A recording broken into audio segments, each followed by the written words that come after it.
Hello all, welcome to Shiva Reddy logics. ఇవాళ మనకి ఆంధ్రప్రదేశ్లో గ్రూప్ 2 ఎగ్జామ్ జరిగింది. సో ఈ వీడియోలో మనము హిస్టరీ, జాగ్రఫీకి సంబంధించినటువంటి పేపర్ అనాలిసిస్ని చూద్దాము. నేను ఇక్కడ జస్ట్ కీ చెప్తాను. క్వశ్చన్స్ నాకు తెలిసి ఒక డౌట్ఫుల్గా వచ్చినటువంటి క్వశ్చన్, బట్ రిమైనింగ్ అన్ని కూడా నార్మల్గా ఉన్నాయి. మనము డిలీట్ చేయమని అడగాల్సిన క్వశ్చన్స్ అయితే కనిపించలేదు as far as my knowledge. Still ఒకవేళ కనుక మనకు వాళ్ళు ఎలాగో కమిషన్ వాళ్ళు అబ్జెక్షన్స్ రేస్ చేయమని అడుగుతారు. పేపర్ చూసిన తర్వాత మీకు ఏదైనా క్వశ్చన్ అబ్జెక్షన్ ఉన్నా, లేదా నేను ఇచ్చినటువంటి కీలో మీకు ఏదైనా కొంచెం మిస్టేక్ లాంటిది కానీ, లేదంటే కనుక ఇది కూడా అవ్వచ్చు కదా అని నేను పొరపాటు చేసినట్టు అనిపించినా కూడా మీరు కింద కామెంట్ చేయండి. ఒకసారి మనం దాన్ని రెక్టిఫై చేసుకుని ఒకవేళ ఏపీఎస్సికి మనము అబ్జెక్షన్ రేస్ చేస్తే అంటే చేయొచ్చు. ఓకేనా? సో నేను ఎక్స్ప్లెనేషన్ లాగైతే చేయను, ఎందుకంటే టైం తక్కువ ఉంది మనకి. సో ఫస్ట్ నేను కీలో ఒక్కొక్కటి చెప్తూ వెళ్తాను, ఒకసారి చూసుకోండి. కరెక్ట్ ఆన్సర్ వచ్చేసి బ్లూ టిక్లో ఉంటుంది. కరెక్ట్ ఆన్సర్ అనేది ఈ బ్లూ కలర్లో మీకు ఏదైతే వ్యూ ఉంటుందో దాంట్లో మనకి ఇది కరెక్ట్ ఆన్సర్ తెలుస్తుంది. The Vaikom Satyagraha which started in Kerala was associated with. మనకి కేరళలో వైకోం సత్యాగ్రహ అనేది స్టార్ట్ చేయింది. సో 1930s ఆ టైంలో, రైట్? మీనన్ గారు కానీ, మాధవన్ గారు కానీ వీళ్ళందరూ కలిపి అక్కడ అన్టచబుల్స్ని టెంపుల్ లోపలికి రానివ్వడం లేదు, వాళ్ళు టెంపుల్లోకి రానివ్వాలి. సింపుల్గా చెప్పాలంటే ఇండియన్ హిస్టరీలో ఈ కాన్సెప్ట్ వచ్చేసరికి యాంటీ కాస్ట్ మూమెంట్స్ అనే కాన్సెప్ట్ మనకు ఉంటుంది. ఆ చాప్టర్ నుంచి క్వశ్చన్ తీసుకున్నారు. సో యాంటీ కాస్ట్ మూమెంట్స్ అంటే కులానికి వ్యతిరేకంగా, అగ్రవర్ణాల ఆధిపత్యానికి వ్యతిరేకంగా చేసినటువంటి తిరుగుబాటు అని మనం చెప్పొచ్చు. సో ఈ వైకోం సత్యాగ్రహ అనేది మనకి టెంపుల్ ఎంట్రీకి సంబంధించింది. సో ఇక్కడ దీని answer 2. What was the code name of Indian armed forces operation to liberate Goa, Daman Diu from Portuguese? క్లాసెస్లో కూడా చాలాసార్లు మనం కవర్ చేసుకున్నాము ఆపరేషన్ విజయ్. సో గోవాని పోర్చుగీస్ నుంచి విడిపించడానికి, మన ఇండియన్ టెరిటరీలో కలుపుకోవడానికి 1961 పోర్చుగీస్ని ఇండియా నుంచి పంపించడానికి మనం చేపట్టినటువంటి ఆపరేషన్ విజయ్. మనము మోడర్న్ హిస్టరీ చదువుతున్నప్పుడు భారతదేశంలోకి అంటే ఇండియాలోకి ఫస్ట్ వచ్చిన యూరోపియన్స్ ఎవరు అంటే పోర్చుగీస్. లాస్ట్ వెళ్ళిన యూరోపియన్స్ కూడా పోర్చుగీసే, ఎందుకంటే 1498 వాస్కో డి గామా వచ్చాడు, 1961 ఆపరేషన్ విజయ్ ద్వారా వాళ్ళు ఇండియా నుంచి వెళ్ళిపోయారు. నెక్స్ట్ ఇక్కడ క్వశ్చన్ కొంచెం కాంప్లికేటెడ్గా ఇచ్చారు, బట్ కరెక్ట్గా చూస్తే చాలా ఈజీ క్వశ్చన్ ఇది. First Carnatic war treaty of Oxford chapel. Second Carnatic war treaty of Yandabo కాదు. సో మనకి ఈ క్యానటిక్ వార్స్ అనేది ఫ్రెంచ్, బ్రిటిష్ మధ్య డామినేషన్ కోసం జరిగినటువంటిది. సో మనకి ఇక్కడ బ్యాటిల్ ఆఫ్ వ్యాండీ వాష్ అవన్నీ దీంట్లోనే వస్తాయి. బ్యాటిల్ ఆఫ్ వ్యాండీ వాష్ కానివ్వండి, అలాగే మనకి ఈ సెకండ్ క్యానటిక్ వార్కి వచ్చేసరికి మనకి డిఫరెంట్ ట్రీటీస్ ఉంటాయి. రాబర్ట్ క్లేవ్ రావడము, ఈ సో కాల్డ్ నవాబ్ ఆఫ్ హైదరాబాద్ని, నవాబ్ ఆఫ్ ఆర్కట్ని వాళ్ళని చంపడంలో కొంచెం డిఫరెంట్ స్టోరీ ఉంటుంది అది. సో ఇక్కడ మనకి వాళ్ళు క్వశ్చన్లో మనకి ఏమడుగుతారంటే కరెక్ట్ అడుగుతారు. సెకండ్ వన్ తప్పు, ఎందుకంటే ట్రీటీ ఆఫ్ యాండబూ వచ్చేసరికి బర్మా వార్కి సంబంధించింది. సో సెకండ్ తప్ప మిగతావన్నీ. ఇక్కడ మనము క్వశ్చన్కి ఆన్సర్ చేస్తున్నప్పుడు స్మార్ట్ వే ఎలిమినేషన్ మెథడ్లోకి వెళ్ళొచ్చు. బేసిక్ హిస్టరీ నాలెడ్జ్ ఉన్న వాళ్ళకి నేను క్లాస్లో కూడా చెప్తూ ఉంటాను, లైక్ వార్స్ ఏదైనా చదువుతున్నప్పుడు మనము ట్రీటీస్, అలాగే ఏవైనా వార్ కన్క్లూడ్ అయిపోతే ట్రీటీస్ చాలా ఇంపార్టెంట్ అని చెప్తూ ఉంటా. సో ఇక్కడ మనకి ట్రీటీస్ మీద అడిగారు. సెకండ్ క్వశ్చన్ తప్పు అని మనకు తెలిస్తే ఫస్ట్ అండ్ 3 మనం వెళ్ళిపోవచ్చు, ఎందుకంటే first one gun shot correct, so none of the above వెళ్ళిపోతుంది. నౌ సెకండ్ వన్ తప్పు అని మనకు తెలిసింది, సెకండ్ ఉన్నది ఎలిమినేట్ చేయండి. So answer is 3, right? So third వన్తో మీరు ఇంకా ఆలోచించక్కర్లేదు. ఫస్ట్ కరెక్ట్ అని తెలుసు, సెకండ్ తప్పు అని తెలుసు, మీరు ఆన్సర్లోకి వచ్చేయచ్చు అక్కడ. మనకి battle of Chausa. So Jahangir అసలు పెద్దగా చెప్పే బ్యాటిల్స్ ఏం చేయలేదు. బ్యాటిల్ ఆఫ్ బిల్గ్రామ్ కానీ, బ్యాటిల్ ఆఫ్ హల్దీఘట్టి కానీ వీళ్ళందరూ వీల్ చేశారు. సో జహాంగీర్ పీరియడ్ అంతా కూడా పీస్ పీరియడ్ అని చెప్పొచ్చు మొఘల్స్లో. సో ఇక్కడ answer is Jahangir. Battle of Chausa Jahangir కాదు. సో ఇన్కరెక్ట్లో కనుక తీసుకుంటే Jahangir, battle of Chausa. క్రిప్స్ machine order of sequence కనుక మనం చూసుకుంటే క్రోనాలజికల్ ఆర్డర్లో మనకి అడిగినటువంటి క్వశ్చన్ మోడర్న్ హిస్టరీలో, అది కూడా మనకి నేషనల్ మూమెంట్ గాంధీయన్ ఎరా అని అడిగారు సిలబస్లో. సో దాని ప్రకారం కనుక చూస్తే క్రిప్స్ మిషన్ మనకి 1940s, Gandhi Irwin pact 1931 March 5th, Chauri Chaura incident 1922, సహాయ నిరాకరణ ఉద్యమం. ఓకేనా? సో మనకి చౌరీ చౌరా ఇన్సిడెంట్ అంటే నాన్ కోఆపరేషన్ మూమెంట్ సడన్గా విత్డ్రా చేస్తారు కదా, ఒక యాంగ్రీ మాబ్ ఉత్తరప్రదేశ్లోని చౌరీ చౌరా అనే ఒక ఊర్లో వాళ్ళు పోలీస్ స్టేషన్కి నిప్పు పెట్టడంతో 22 మంది పోలీసులు చనిపోతారు.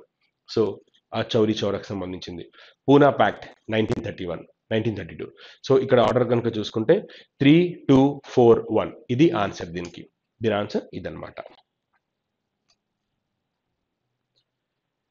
Which one of the following acts was Governor General of Bengal designated as Governor General of India?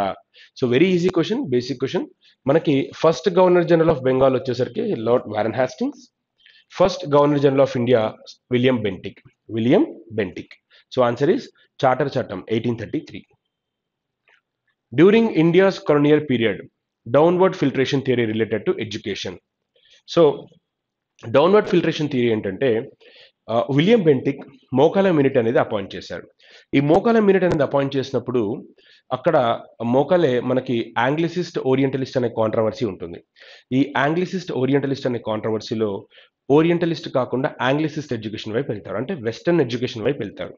So ఆ వెస్టర్న్ ఎడ్యుకేషన్ వైపు వెళ్ళినప్పుడే ఈ డౌన్వర్డ్ ఫిల్టరేషన్ థియరీ అనేది వస్తుంది. సో డౌన్వర్డ్ ఫిల్టరేషన్ థియరీ అనేది మనకి ఎడ్యుకేషన్కి సంబంధించింది. Next, who founded the Oriental art to revive ancient art traditions? So మనకి ఇది నేషనల్ మూమెంట్లో వెస్టర్న్ పెయింటింగ్స్ కి అగేన్స్ట్ గా Indian paintings, Indian knowledge launch చేసినటువంటి ఒక పెయింటింగ్ తాలూకు ప్రోగ్రామ్. ఈ టైంలోనే వాళ్ళు భారతమాత అనే ఒక ఫిక్షియస్ క్యారెక్టర్ని తీసుకొచ్చి జాతీయోద్యమంలో భారతీయులందరినీ ఏకం చేసే ఒక ప్రయత్నం చేశారు. So answer is Abanindranath Tagore. దీని ఆన్సర్ second one, Abanindranath Tagore. Who among the following had resigned from the Viceroy's Executive Council protesting Jallianwala Bagh massacre? మనకి 1919లో జలియన్వాలా బాగ్ సంబంధించినటువంటి ఒక ఈవెంట్ జరిగింది. దీంట్లో జలియన్వాలా బాగ్ ఈవెంట్ కి ముందు జరిగినటువంటి ఇష్యూ ఏంటంటే రౌలత్ యాక్ట్. సో ఈ రౌలత్ యాక్ట్ దీని కింద అరెస్ట్ అయిన వాళ్ళే సత్యపాల్ అలాగే సైఫుద్దీన్. సో వీళ్ళిద్దరూ రాంగ్ అవుతారు ఆన్సర్ లో. సో ఈ రౌలత్ యాక్ట్ తర్వాత ప్రొటెస్ట్ చేసిందే జలియన్వాలా బాగ్. ఈ టైంలో అమాయకులు చనిపోయారని చెప్పేసి రిజైన్ చేసినటువంటి వ్యక్తి శంకరన్ నాయర్. నెక్స్ట్, తయూని మూమెంట్. మనకి దీంట్లో మిగతావన్నీ కరెక్టే కానీ తయూని మూమెంట్ అనేది తప్పు. సో మనకి ఇది ఢాకా దగ్గర స్టార్ట్ అయినటువంటిది. రషీద్ అహ్మద్ గంగోయ్ అనేది రాంగ్ క్యారెక్టర్. సో ఇక్కడ మనకి ఇన్కరెక్ట్ అడిగారు కాబట్టి third one is the answer. Lex loci act 1850. Which of the following statement is correct? So మనకి ఇక్కడ కరెక్ట్ స్టేట్మెంట్ ఏంటంటే హిందూస్ ప్రాపర్టీస్ గురించి సంబంధించినటువంటి అంశం ఇది. So the act provided the right to inherit ancestral property to Hindu converts Christianity అనేది ఇక్కడ meaning అన్నమాట. సో దీని ఆన్సర్ వచ్చేసి 3. నెక్స్ట్, మనకి ఎన్సీఆర్టీస్ తాలూకు ఇంపార్టెన్స్ మనం ఎప్పటి నుంచో చెప్తున్నాము. మనకి మాక్సిమం క్వశ్చన్స్ ఎన్సీఆర్టీస్ నుంచి కవర్ అయ్యాయి. ఈ విషయం చాలా మంది యాక్సెప్ట్ చేయకపోవచ్చు, కానీ ఆల్మోస్ట్ జాగ్రఫీ నుంచి కానీ హిస్టరీ క్వశ్చన్స్ కానీ చూస్తే మనకి 40 to 50% of the questions NCERTs నుంచి కవర్ అయ్యాయి. సో నేను దానికి ప్రూఫ్ కూడా తీసుకోవడానికి నేను ఎన్సీఆర్టీస్లో నుంచి స్క్రీన్ షాట్స్ కూడా తీసుకున్నాను. అందుకే నాకు కీకి రావడానికి లేట్ అయింది. మిగతా వాళ్ళతో పోలిస్తే మనం కీ ఇవ్వడానికి లేట్ ఎందుకు అయిందంటే ఎన్సీఆర్టీస్ తాలూకు ఇంపార్టెన్స్ చెప్దామనేసి నేను స్క్రీన్ షాట్స్తో పాటు తీసుకున్నా. ఈ వీడియో, ఈ సోకాల్డ్ క్లిప్పింగ్, ఇది ఈ ఇమేజ్ అనేది ఎన్సీఆర్టీలో యాజ్ ఇట్ ఈస్గా క్వశ్చన్ అడిగాడు. Who said that a single shelf of a good European library was worth the whole native literature of India and Arabia? Answer is T.B. Mokkale, and he is the one. T.B. Mokkale, Thomas Babington Mokkale. NCERT class 8లో ఉన్నటువంటి statement ఇది. Next, which of the following is not correct? So మనకి దేవ సమాజ్, సేవా సదన్ ఉంది. దేవ సమాజ్ ఇది కూడా మనకి ఎన్సీఆర్టీలో కవర్ అయింది. సో దేవ సమాజ్ అనేది రాధాకాంత్ దేవ్ కాదు. రాధాకాంత్ దేవ్ బ్రహ్మ సమాజ్కి లైక్ యాంటీగా ఇంకో మూమెంట్ తీసుకొచ్చారు. సో దేవ సమాజ్ కాదు, Radhakant దేవ్ది. Who among the following introduced blue water policy? Very basic question from advent of Europeans. Francois de Almeida. Lottery committee అనేది 1817లో బ్రిటిష్ గవర్నమెంట్ టౌన్ ప్లానింగ్ కి సంబంధించినటువంటి కమిటీ ఇది. సో రెవెన్యూ సెటిల్మెంట్ కాదు, eradication of epidemics కి వాళ్ళంత priority ఇవ్వలేదు. So answer is town planning. Which among the following pillar inscriptions of Ashoka states that land revenue rate of Lumbini was reduced to 1/8? Lumbini rate 1/8 కి. Okay, ఇంతవరకు ఎలా తీసుకొచ్చారు? ఈ land రెవెన్యూకి సంబంధించిన inscription ఏంటంటే Rummindei pillar inscription. Answer is Rummindei pillar inscription. Now ఇక్కడ మనకి క్వశ్చన్లో ఇన్కరెక్ట్ స్టేట్మెంట్ అడుగుతున్నారు. హుమాయూన్ మనకి తెలిసిందే షేర్ షాతో ఓడిపోయిన తర్వాత ఇరాన్లోకి వెళ్ళి తలదాచుకున్నాడు. ఇరాన్ నుంచి వస్తూ వస్తూ ఇద్దరు పెయింటర్స్ని తీసుకొచ్చారు. First statement correct. Jahangir time మనకి పోర్ట్రేట్ పెయింటింగ్స్ అనేది వచ్చింది. జహాంగీర్ టైంలో మనకి పోర్ట్రేట్ పెయింటింగ్స్ అనేది వచ్చాయి. సో ఈ పోర్ట్రేట్ పెయింటింగ్స్ జహాంగీర్ ఇంట్రడ్యూస్ చేశాడు. This is called golden period of Mughal painting అనొచ్చు. ఎందుకంటే జహాంగీర్ టైంలో మొఘల్ పెయింటింగ్ అనేది పీక్ లెవెల్లోకి పోయింది. సో ఈ రెండు correct. Third one, during the reign of Jahangir European painting was introduce. తప్పు. ఇది అక్బర్ టైంలో మనకు ఇంట్రడ్యూస్ చేస్తారు, not during the period of Jahangir. So statement C is the answer. Next, which Mauryan officer was in charge of weights and measures? తూనికలు మరియు కొలతలకు సంబంధించి అధ్యక్షత వహించిన వారు ఎవరు? సో పౌత్వాధ్యక్ష. సో శుల్కాధ్యక్ష, సంస్థాధ్యక్షులు వీళ్ళు ఉంటారు. దీంట్లో మనకి లాస్ట్ టైం అడిగినటువంటి క్వశ్చన్లో సీతాధ్యక్ష అని ఎవరు కూడా అంటారు. సీతాధ్యక్ష అంటే అగ్రికల్చర్ ఆఫీసర్. అండా, హార్మిక, ఛత్రి ఈ మూడు కూడా మనకి స్తూపాకి సంబంధించినటువంటి సబ్ పార్ట్స్. ఇది కూడా మనకి ఎన్సీఆర్టీలో కవర్ అయింది. So stupa, anda, harmika, chhatri, all these three are the integral parts of stupa. Among Ashtapradhans of Shivaji, the Sarai Naubat was associated with which of the following task? Sarai Naubat అనే వ్యక్తి మనకి శివాజీ టైంలో మిలిటరీ కమాండర్. మనకి తెలిసిందే, చదువుకున్నాం మనం. శివాజీ టైం పీరియడ్లో అష్టప్రధానులు ఉండేవారు. వాళ్ళందరినీ 8 మినిస్టర్స్ అంటారు. తర్వాత వాళ్ళ అబ్బాయి రాజారాం ఇంకొక పర్సన్ని తీసుకొచ్చారు, ఇంకొక ఆఫీస్ని యాడ్ చేశారు. దాంతో అష్టప్రధాన్ కాస్త నవప్రధాన్గా మారింది. నెక్స్ట్, 1857 రివోల్ట్కి సంబంధించి basic and very easy question. మనకు ఆన్సర్ ఎక్కువ తెలియక్కర్లేదు. బేసిక్గా హజరత్ మహల్ లక్నో అని తెలుసుకుంటే చాలు, ఆన్సర్ వచ్చేస్తుంది.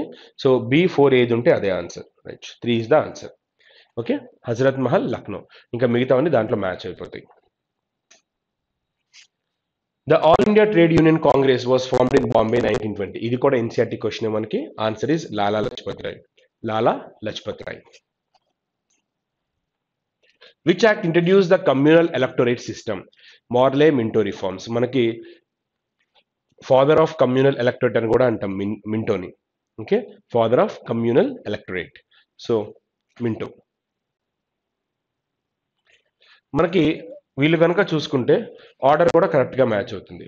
ఇక్కడ గవర్నర్ జనరల్స్ ఉన్నారు, ఇక్కడ వాళ్ళు చేసినటువంటి ట్రీటీస్ ఉన్నాయి. Warren Hastings treaty of Salbai, Wellesley treaty of Bassein, lord Minto treaty of Amritsar, lord Hardinge treaty of Lahore. Order కరెక్ట్గా ఉంది మనకి. కీ కూడా మీరు క్రాస్ చెక్ చేసుకోండి. నెక్స్ట్, ఇది కూడా ఎన్సీఆర్టీ క్వశ్చన్. 6th క్లాస్ ఎన్సీఆర్టీలో మ్యాప్స్ ఇచ్చారు. ఆ మ్యాప్లో ఉన్న సైట్స్ బేస్ చేసుకుని క్వశ్చన్ డైరెక్ట్గా తీసుకున్నారు. Not a Harappan site. Sohagaura అనేది ఉత్తరప్రదేశ్లో ఉంది.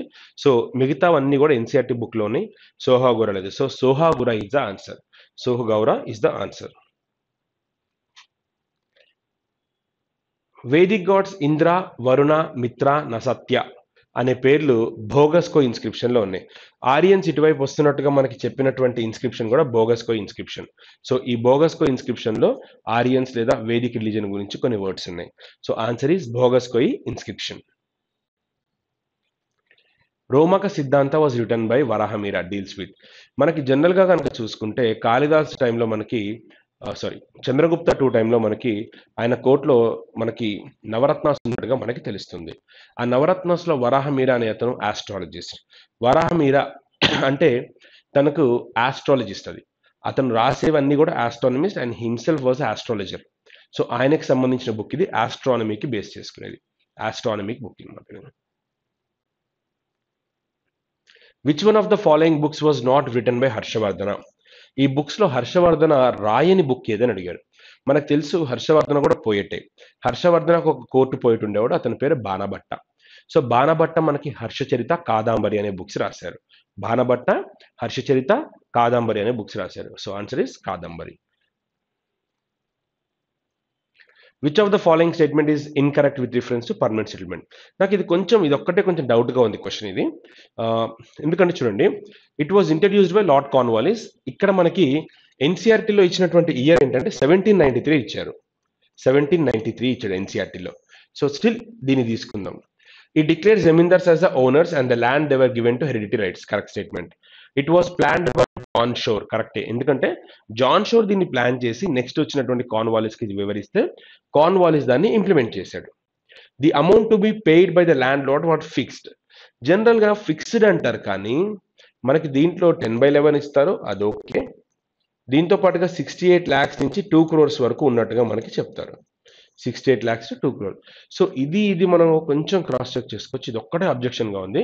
ఎన్సీఆర్టీలో 1793 అన్నాడు. మనకి జనరల్ గా ఇలాంటి ఎగ్జామ్స్ కి ఎన్సీఆర్టీఏ పారామీటర్. నేను ఒకసారి క్రాస్ చెక్ చేసిన ఎన్సీఆర్టీలో 1793 అనే ఉంది. మరి కీ దేనికి ఇస్తారో చూడాలి. నాకు ఇది ఒక్కటే డౌట్ అనిపించింది హిస్టరీలో. మిగతా క్వశ్చన్స్ అని కరెక్ట్ గా ఉన్నాయి. మీకు కూడా ఒకవేళ క్వశ్చన్స్ ఏమైనా డౌట్ అనిపిస్తే మీరు కింద కామెంట్ చేయొచ్చు. మొహమ్మద్ బిన్ తుగ్లక్, అలావుద్దీన్ ఖల్జీ, ఇల్తుత్మిష్, ఫిరోజ్ షా తుగ్లక్ వీళ్ళు. సో మనకు అందరికీ తెలిసిందే ధాగ్ బ్రాండింగ్ ఆఫ్ హార్సెస్ వేపించింది అలావుద్దీన్ ఖల్జీ. సో B1 ఉన్నది ఆన్సర్. సో B1 ఉంది, ఇదే ఆన్సర్. మిగతాది ఇంకా మీరే క్రాస్ చెక్ చేసుకోవచ్చు. Okay, branding of horses. Next, Bilaspur is the headquarters of. Bilaspur అనేది రైల్వే జోన్స్. మనము ఆర్ఆర్బి క్లాసెస్ లో కవర్ కూడా చేసాము. So answer is south east central railway. Manganese, ఇది మీకు ఏపీది వేరే దాంట్లో కవర్ చేస్తారు. ఏపీ జియోగ్రఫీ వేరే ఫ్యాకల్టీ కవర్ చేస్తారు మీకు. The monsoons. నెక్స్ట్ చూడండి, కన్సిడర్ ద ఫాలోయింగ్ స్టేట్మెంట్స్. నేను ఏపీ జియోగ్రఫీ డీల్ చేయను. To be frank, I'm not aware of Andhra Pradesh geography. Sorry for this. So Indian geography అయితే నేను చెప్తాను మీకు. ఓకేనా. The monsoons are primary winds. Monsoons are primary winds. ఇక్కడ monsoons are seasonal winds. First statement తప్పు. Monsoons are seasonal winds. Seasonal winds.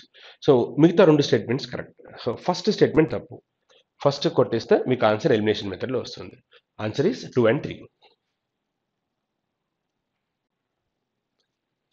Geographical extent of laterite soils in Andhra Pradesh is very limited. Okay, this is in AP geography. Prairies. జనరల్గా ప్రైరీస్ అనేది మనకి north American continent మొత్తము ఉంటాయి. Like north America, ఉత్తర America continent కనుక చూసుకుంటే Canada, America, Mexico. వీటిల్లో మనకి north అమెరికాలో యుఎస్ఏ దగ్గర ఎక్కువ ఉంటుంది. సో ఇక్కడ మెక్సికో, ఇక్కడ కనుక 3 ఇచ్చుంటే 3 తీసుకునే వాళ్ళం. బట్ ఇక్కడ స్ప్లిట్ చేశాడు. So the answer is United states only. United states only. The part of Himalayas lies between Satluj and Kali rivers is called Kumaon Himalayas. ఇది కూడా మనం జాగ్రఫీలో ఎక్స్ప్లెయిన్ చేసాము. Kumaon Himalayas. The Eastern Ghats stretch from Mahanadi Valley to Seshachalam, Mahendragiri to Seshachalam, Mahendragiri to Nilagiris. Mahendragiris to Nilagiris. Which of the following river forms the Dhuandhar water falls? Dhuandhar water falls మనకి Narmada river దగ్గర మనకి కనపడతాయి. So ఆ river మీద నుంచి అది ఏర్పడుతుంది. Which of the following mountains are young fold mountains? మనకి హిమాలయస్, ఆల్ప్స్ ఇవన్నీ కూడా యంగ్ ఫోల్డ్ మౌంటైన్స్ గా మనం చదువుకున్నాం. ఆరావలీస్, ఉరాల్స్ ఇవన్నీ ఓల్డ్ ఫోల్డ్ మౌంటైన్స్ గా చదువుకున్నాం. సో యంగ్ ఫోల్డ్ మౌంటైన్స్ అంటే మనకి ఆల్ప్స్.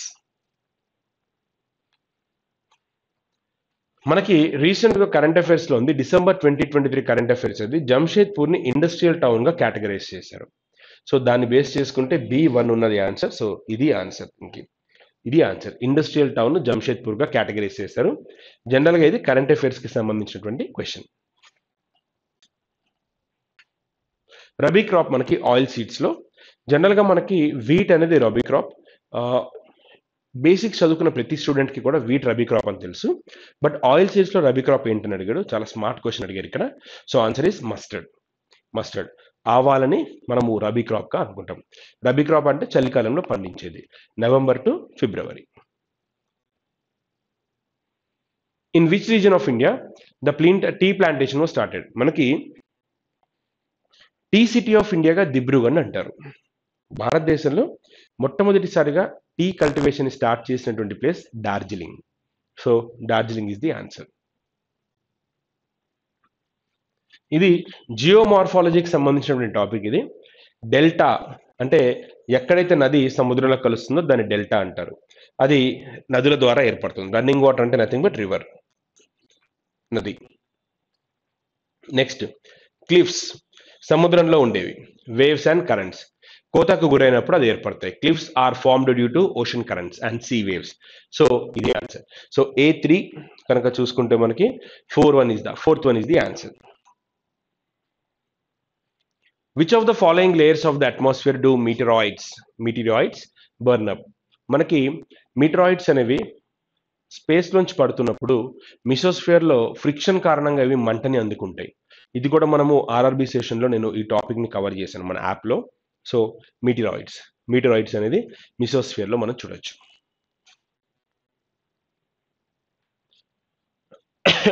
సో ఇక్కడ మనకి క్లైమాటోగ్రఫీకి సంబంధించి అడ్వెక్షన్, కాన్వెక్షన్ ఉంటుంది. యాజ్ ఇట్ ఈస్ గా స్టేట్మెంట్. అడ్వెక్షన్ అంటే హారిజాంటల్ హీటింగ్, కాన్వెక్షన్ అంటే వర్టికల్ హీటింగ్, అడ్వెక్షన్ అంటే horizontal heating. Insolation incoming solar radiation, insolation అంటే incoming solar radiation result of direct heating. Conduction heating and lower layers. So లోతట్టు ప్రాంతాలు భూమికి సంబంధించి వేడి పడేవి. So answer is 1, 2, 3, 4. నెక్స్ట్ ఇక్కడ ఇదొక్కటి కొంచెం కాంట్రవర్సీ స్టేట్మెంట్ ఉంది. మళ్ళీ ఎన్సీఆర్టీ 200 మిలియన్స్ అనే వర్డ్ యూస్ చేశారు, ఇక్కడ 150 అని ఉంది. సో అలా తీసుకుంటే అయితే నేనైతే రెండింటికి కరెక్ట్ అనే ఇస్తున్నాను. ఒకవేళ సోర్స్ చూసుకుని ఇదొకటి నాకు ఎర్రర్ అనిపిస్తుంది. ఎన్సీఆర్టీలో 200 మిలియన్ ఇయర్స్ అగో అని టైప్ చేశారు మనకి.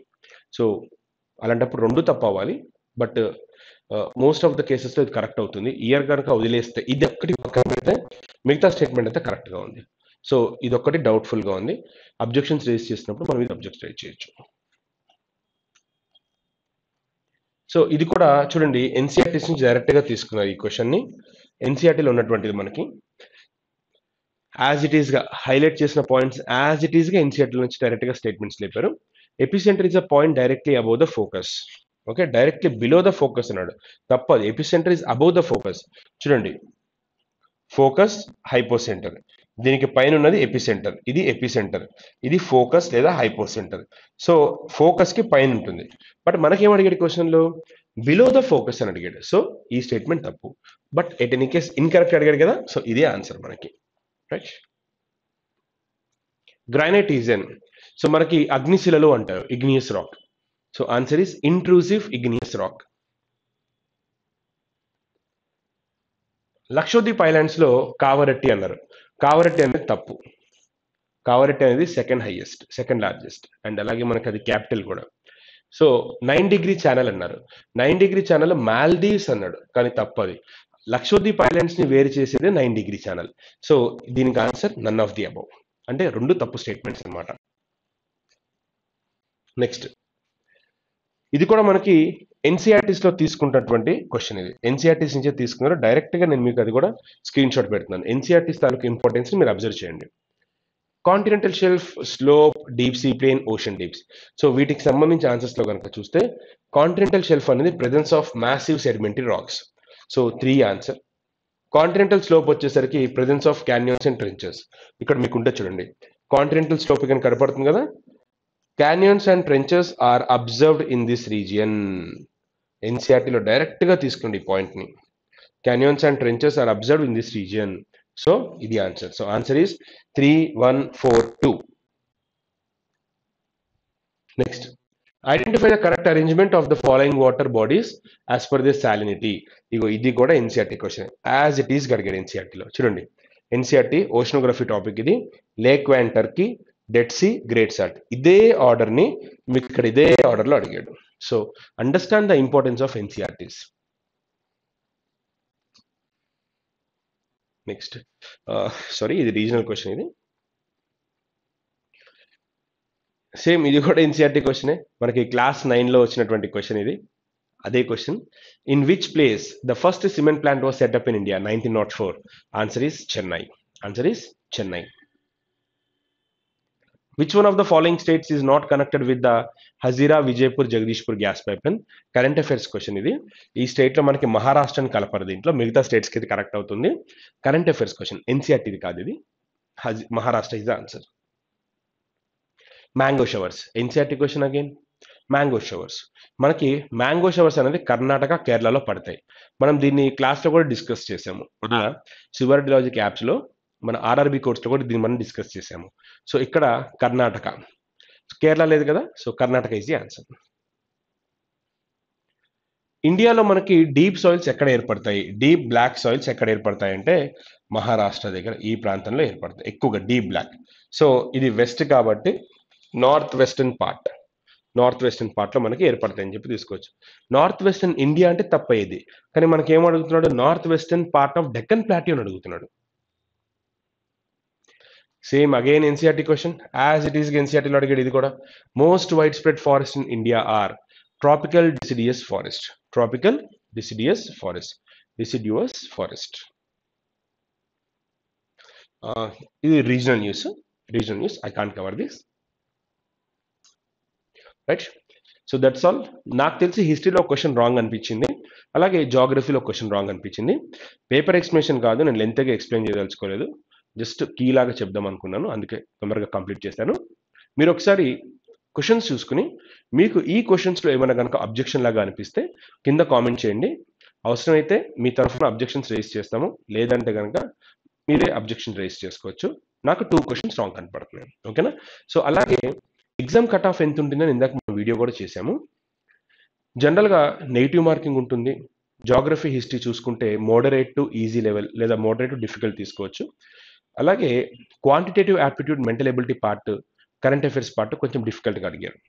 సో ఈ పర్స్పెక్టివ్లో కనుక చూస్తే కట్ ఆఫ్ అనేది 75 మార్క్స్ ఉండొచ్చు ఓపెన్ కేటగిరీకి.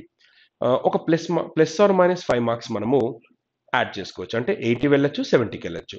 మనము స్టూడెంట్స్ దగ్గర నుంచి, మన సివరిటీ లాజిక్స్లో మన స్టూడెంట్స్ దగ్గర నుంచి వాళ్ళు తీసుకున్న రెస్పాన్స్ బట్టి, మనకి ఆల్రెడీ కాల్స్ చేశారు, పేపర్ ఇలా వచ్చిందని చెప్పారు పిల్లలు.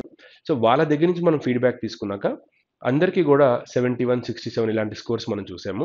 సో యావరేజ్గా కనుక చూస్తే 75 కట్ ఆఫ్ అని చెప్పొచ్చు. వేరే కేటగిరీస్కి ఒక 3 to 5 మార్క్స్ మీరు తగ్గించుకోండి, లైక్ ఓబీసీస్ ఎంత, ఎస్సీ ఎంత, ఎస్టీ ఎంత. ఓబీసీ అంటే బీసీఏ, బీసీ అలా అనమాట, ఓకేనా. సో అది wish you all the best, thank you.